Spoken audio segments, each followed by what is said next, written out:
Hello everyone, welcome back to the channel. और आज के सेशन के अंदर हम आपका ब्रांड न्यू चैप्टर शुरू करने जा रहे हैं और हमारी केमिस्ट्री का आखिरी चैप्टर शुरू करने जा रहे हैं जो कि है स्ट्रक्चर ऑफ एटम। ठीक है, जैसा कि आपको पता होगा अपन ने थोड़े टाइम पहले ही एटम्स एंड मॉलिक्यूल को कंप्लीट करा था और उसी से ही अपन स्ट्रक्चर ऑफ एटम की ओर बढ़ रहे हैं। तो ये चैप्टर मतलब बहुत ज़्यादा इंटरेस्टिंग है, थोड़ा सा रटाफिकेशन है इस चैप्टर के अंदर, आपको समझना पड़ेगा क्योंकि कुछ मॉडल्स आएंगे इस चैप्टर के अंदर जो कि आपको समझने पड़ेंगे। ऑलराइट, अब जैसे कि आपको पता है, आपको मैंने ना जब डेल्टा एटॉमिक थ्योरी पढ़ाई तो मैंने आपको बोला था ये क्या भाई, अभी बोल रहे एटम था इनडिविजिबल, लेकिन चैप्टर नंबर 4 के अंदर बताया क्या बोलते हैं, एटम्स आर डिविजिबल। क्या लॉजिक है ये। चैप्टर नंबर 3 में बोला गया था कि एटम्स आर इनडिविजिबल। अभी तो आपको ये शक्ल दिख रही होगी किसकी है, ये है हमारे जॉन डेल्टन जी। डेल्टन जी ने हमारी थ्योरी निकाली थी कि उन्होंने बोला था कि atoms are indivisible in nature, but atoms are divisible in nature in 3 subatomic particles: electrons, protons and neutrons। ठीक है, तो John Dalton considered atom to be an indivisible entity. उन्होंने जॉन डेल्टन जी ने एटम को माना कि वो एक इनडिविजिबल चीज है, but his concept had to discard it at the end of the 19th century। ठीक है, उसका डेल्टन जी का, ठीक है, उनका आदर रिस्पेक्ट, उनका क्या था ना, उनका ये वाला इंडिविजुअल वाला हटा दे, डिस्कार्ड कर दिया गया। ये चिन्ह इस चैप्टर में बहुत देखना है, एटॉमिक मॉडल्स में देखोगे आप लोग क्या चीज का करना, क्या हुआ, फिर क्या ड्रॉबैक हुआ, तो आप बहुत देखने वाले हो।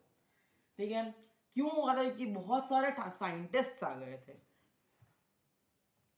उन्होंने ना नए नए एक्सपीरियंस करे और उन्होंने नए नए सब एटॉमिक पार्टिकल्स, सब एटॉमिक पार्टिकल का मतलब होता है उस एटम के अंदर थ्री नई चीजें फाइंड करी: electrons, protons and neutrons. Electrons are negative in nature, protons are positive in nature, neutrons are neutrals। मतलब उनके ऊपर जीरो चार्ज होता है।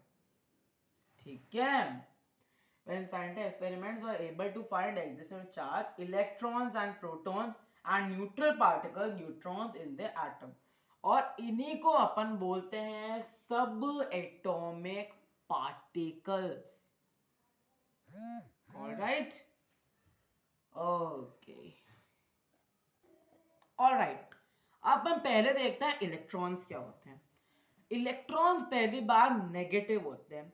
उनकी डिस्कवरी किसने करी थी, उनकी डिस्कवरी करी थी थॉमसन जी ने, जिनका फुल नाम है जे जे थॉमसन।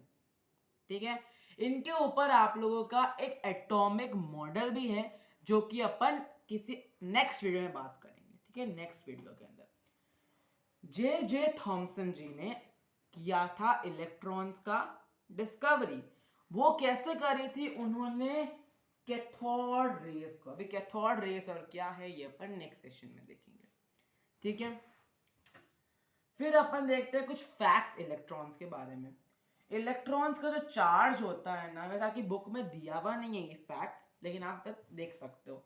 इलेक्ट्रॉन्स के ऊपर -1.6 इंटू 10⁻⁻19 का चार्ज होता है।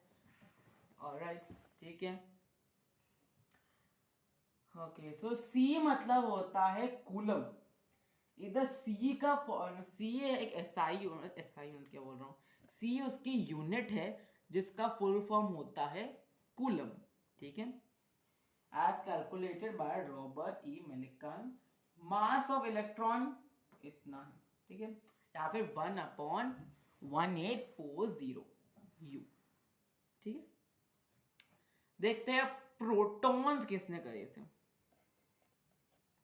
Now let us study about protons. ठीक है, प्रोटॉन्स की डिस्कवरी करी थी ई गोल्डस्टीन ने। ठीक है, तो protons were discovered by E Goldstein.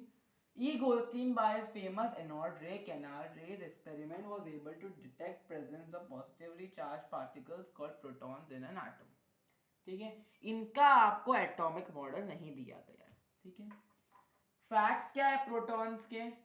Protons का जो चार्ज होता है वो ये होता है. ठीक है, मीन्स अब इलेक्ट्रॉन माइनस करें तो -1.6 था, इधर हो गया +1.6 and so on.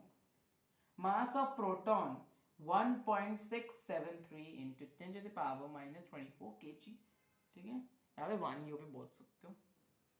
Mass of proton is equals to 1840 into mass of electron. जितना मास ऑफ इलेक्ट्रॉन है उतने उससे मल्टीप्लाई कर दो.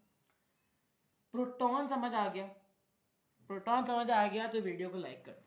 ठीक है, अब हम लास्ट सब एटॉमिक पार्टिकल की बात करते हैं जो कि है neutrons. All right, now let us study about neutrons. Okay, अब न्यूट्रॉन्स की डिस्कवरी जो हुई थी ना वो की थी जे डॉट चैडविक ने. जे चैडविक ने करी थी.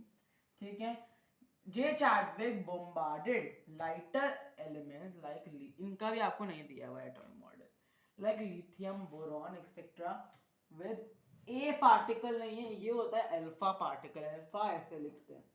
Alpha particle and observed emission of new particles having zero charge but having mass equal to proton. क्या मतलब है इसका. देखो, न्यूट्रॉन्स जो होते हैं ना वो न्यूट्रल होते हैं नेचर के अंदर. न्यूट्रॉन न्यूट्रल होते हैं नेचर के अंदर.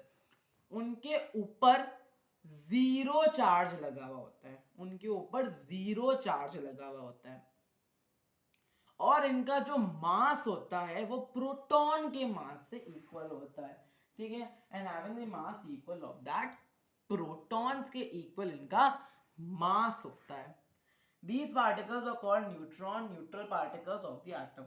ये न्यूट्रल पार्टिकल्स होते हैं. ठीक है, ये न्यूट्रल होते हैं नेचर में.